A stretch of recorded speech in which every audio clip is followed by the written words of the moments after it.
Yaa'in koree naannoo Afrikaa dhaabbata fayyaa addunyaa 76ffaa magaalaa Finfinnee yaadannoo injifannoo Adawaatti gaggeeffamu kan jalqabame yommuu ta'u, yaa'icharratti ergaa kan dabarsan pirezidaantiin Itoophiyaa Ambaasaadar Taayyee Asqasillaasiin Itoophiyaan damee fayyaa akka investimentii biyyaalessaa guddaatti qabattee hojjechuun jijjiirama olaanaa galmeessuu ibsanii jiru. Ethiopia prioritizes health as a strategic national investment. Itoophiyaan damee fayyaa akka investimentii biyyoolessaatti ilaaltee dursa kennuun faayinaansii gahaa dhiyeessuun xiyyeeffannoo irratti hojjetaa jirti. Keessumaa dhaabbilee fayyaa sadarkaa duraa fi tajaajila fayyaa gahaa kennuun hojjetaa jirti. Gama biraatii humna namaa ogummaa gahaa qaban leenjittee bobbaasuu fi dhaabbilee fayyaa babal'isuun du'a haadhotii fi daa'immanii ittisuu irratti hojiin bu'a qabeessa hojjetameera. Biyyi teenya Itoophiyaan damee fayyaatiin bu'aa olaanaa akka fidduu fi waliin gahinsa dhaabbilee fayyaa babal'isuu ogeeyyii ogummaa fayyaan gahoomanii fi naamusa olaanaa qaban hedduminaan leenjisuu humna keessoo biyyattii damee fayyaa sanii hedduu irratti hojiilee bu'a qabeessa ta'an hojjechuu kaasaniiru. Yaa'ii kanaan galma ardiittiin ajandaa 2063 qabattee hojjechaa jirtu milkeessuuf murtee bu'a qabeessa ta'e kan ittiin murteessinuudhaas jaan pirezidaantii Taayyeen.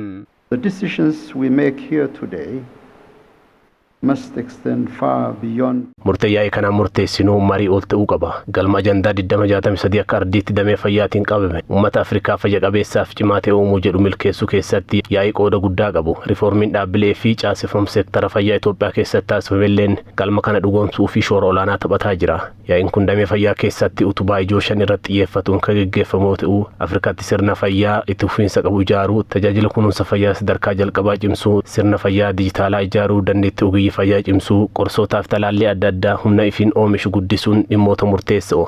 Rakkoo fayyaa faalama naannoo fi jijjiirama qilleensaatiin dhufuu ittisuudhaaf Itoophiyaan qulqullina naannoo fi misooma magariisaa irratti hojiilee bu'a qabeessa ta'anii fi akka ardiittiitti fakkeenyummaa guddaa qabu hojjechuu kan ibsan pirezidaant Taayyeen Finfinnee dabalatee hojiin misooma magaalaan hojjetame lammiileen naannoo qulqulluu fi fayyummaan isaa eegame keessa akka jiraatanii fi imaammata dhibeewwan dursanii ittisuu biyyattiin hordoftuu milkeessuu keessatti qooda olaanaa bahachuu dubbatanii jiru. In view of addressing climate-driven health risks, Ethiopia's Green Legacy Initiative. Rakkoo fayyaa jijjiirama qilleensaatiin dhufu ittisuuf Itoophiyaan sagantaa ashaaraa magariisaa ministeera muummee Itoophiyaa Dr. Abiy Ahmediin labsamuun lammiileen biyyattii miliyoona irratti hirmaatuun biqiloota biliyoona 56 caalan dhaabuun danda'ameera. Bara kana qofaatti biliyoona 8 dhaanne ammallee dhaabuu itti fufna. Lammiileen biyyattii naannoo qulqulluu fi faalamarraa bilisa ta'ee fi fayyummaa isaa eegame keessa akka jiraatan taasisuu fi misooma magariisaa qe'ee jiraattotaatti akka babal'atuu fi hojiin cimaan hojjetameera. Keessumaa misooma magaalaa Finfinneetti hojjetame qulqullina naannoo fi daandilee, misooma qarqara laggeenii, misooma magariisaa fi daandii sochii biskileetiif namaaf hojjetama hunduu damee fayyaa biyyattii sadarkaa olaanaatti ce'isuun hojiilee hojjetamanii fi fakkeenyummaa akka qabani. Hojiileen kun hunduu dhibeewwan dursanii ittisuu keessatti shoora olaanaa akka qabanii fi imaammata fayyaa dhibee dursanii ittisuu kan deeggaru ta'uu isaati. Yaa'iin kun ajandaalee fayyaa naannochaa irratti mari'achuun tumsa tarsimaa Afrikaa cimsuudhaaf gahee olaanaa kan gumaachuu akka ta'es pirezidaantii Taayyeen ibsaniiru.